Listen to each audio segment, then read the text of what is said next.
పెడస్ట్రాల్ waste అన్న, దానికి బదులు బీమ్స్ ఎక్స్ట్రా వేసుకోవడం మంచిది. రాంగ్ అన్న, అలా ఎప్పుడూ చేయకూడదు. ఎందుకంటే పెడస్ట్రాల్స్ అనేవి ఊరికినే ఇవ్వరు. బిల్డింగ్ ఎన్ని స్టేర్స్ కడుతున్నాము, దాని లోడ్ ఎంత అనే దాన్ని బట్టి పెడస్ట్రాల్ ఇస్తారు. అదేవిధంగా సాయిల్ టెస్ట్ కూడా చేస్తారు కదా, సో దాన్ని బట్టి పెడస్ట్రాల్స్ అనేవి అక్కడ ప్లేస్కి ఇవ్వాలా వద్దని చూసుకొని ఇస్తారు. ఎప్పుడు కూడా పుట్టింగ్ పెడస్ట్రాల్ వేస్ట్ కాదు. ఎందుకంటే బిల్డింగ్ వెయిట్ మొత్తం ఉండేది పెడస్ట్రాల్ మీద, పుట్టింగ్ మీదనే. ఓకేనా?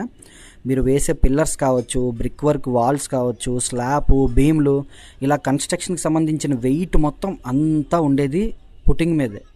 సో దానికి కెపాసిటీ ఎక్కువ ఉండాలనే దగ్గర కంపల్సరీగా పెడస్ట్రాల్ ఇస్తారు. అది వేస్ట్ అనుకోకూడదు. బీమ్స్ పెంచినా సరే ఆ వెయిట్ మొత్తం పిల్లర్ల మీద పడుతుంది. అర్థమవుతుందా?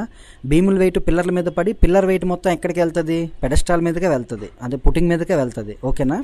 బట్ కాకపోతే అక్కడ సాయిల్ బట్టి, బిల్డింగ్ వెయిట్ బట్టి ఇస్తారు. ప్రతి దగ్గర ఇచ్చారు పెడస్ట్రాల్స్. ఓకేనా?